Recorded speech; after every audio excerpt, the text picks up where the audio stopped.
जिस नाम से चंबल के बीएड कभी कांपते थे, जिस नाम के मुकदमे 3 राज्यों में 100 से अधिक संगीन आपराधिक मामले दर्ज थे। लोग घर से बाहर निकलने से पहले 100 बार सोचते थे।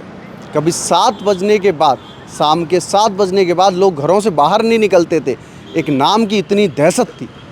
हम बात कर रहे हैं डकैत जगन गुर्जर की, जिसकी हाल ही में अजमेर हाई सिक्योरिटी जेल में विष्णु जाट ने हत्या कर दी। मामला राजस्थान की राजनीति में भी गर्मा गया है और राजस्थान के लोगों में भी एक अजीब तरीके का संशय भी बना हुआ है कि 6.5 फुट का आदमी लंबा, जिस पर 11 लाख रुपए का इनाम दर्ज था, उसको एक मात्र छोटा सा उम्र का अपराधी गला घोंट के मार देता है।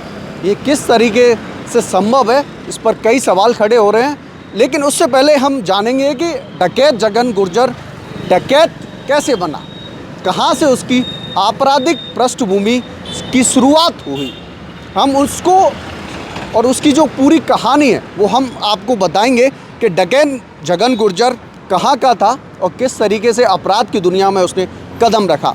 तो हम बात करते हैं डकैत जगन गुर्जर की, जो राजस्थान के धौलपुर ज़िले का रहने वाला था, जिस पर ने अपराध की दुनिया में 1994 में कदम रखा और शुरुआत अवैध हथियारों और आपराधिक गतिविधियों से हुई। लेकिन कुछ ही वर्षों में उसने चंबलों के बीड़ों में अपना राज जमा दिया।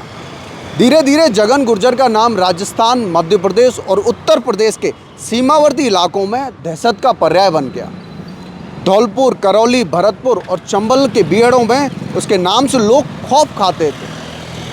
उस पर हत्या, डकैती, अपहरण, रंगदारी, फिरौती, जान से मारने की धमकी और आर्म्स एक्ट समेत 100 से अधिक गंभीर मामले दर्ज हुए।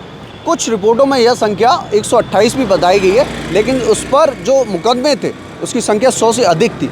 और जिस पर मैं आपको बता दूं कि धौलपुर ज़िलों में उसका इतना खौफ था कि रात को, जिस तरीके से हमारा बचपन भी धौलपुर में बीता है, तो हम भी रात के 7 बजे के बाद बाहर नहीं निकलते थे, उसका खौफ इतना था।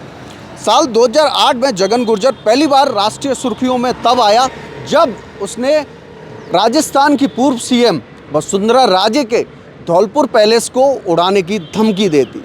उससे वो राष्ट्रीय स्तर पर एक सुर्खियों में बना रहा। इस घटना के बाद पुलिस और सुरक्षा एजेंसियों ने उसके खिलाफ अभियान और तेज कर दिया था। बढ़ते दबाव के बीच गुर्जर ने वर्ष 2009 में तत्कालीन कांग्रेस नेता सचिन पायलट की मौजूदगी में आत्मसमर्पण किया था। हालांकि जेल से आने के बाद भी उसका अपराध की दुनिया से नाता जुड़ा रहा और अन्य मामलों में कभी कभी गिरफ्तार होता रहा।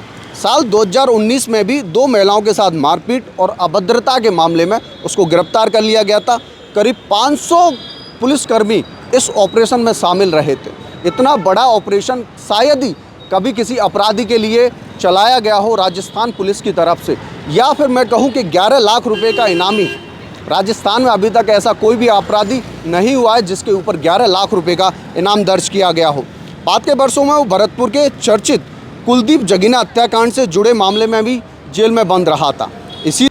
और उस घटना के बाद जिस तरीके से उसको अजमेर हाई सिक्योरिटी जेल में बंद कर दिया गया था, जहां पर कथित तौर पर उसके साथी जो विष्णु, जो कुलदीप जगीना हत्याकांड में शामिल रहा था, कुलदीप जगीना मर्डर का आरोपी था, उसके साथ उसको उस जेल में रखा गया था। और 29 जून 2026 को उसकी कथित रूप से गला दबाकर हत्या कर दी गई। उसके साथी, यानी कि जेल में जो सेल में जो साथी था विष्णु जाट, ने उसकी हत्या कर दी। और इस तरीके से एक अपराध की दुनिया का बड़ा नाम डकैत जगन गुर्जर, दस्यु कहें, डकैत कहें, दस्यु कहें या कुख्यात कहें, और उस एक चैप्टर का अंत हो गया। अब इसमें क्या परेशानियां हैं, जांच में जो चीज़ें निकल के सामने आ रही हैं, हत्या हो गई, कई सारी इसमें विषमता हैं, वो तो जांच के बाद ही पता चल पाएगा। आगे की खबरों के लिए बने रहिए हमारे साथ। जयपुर न्यूज़ अपडेट मेरे साथ।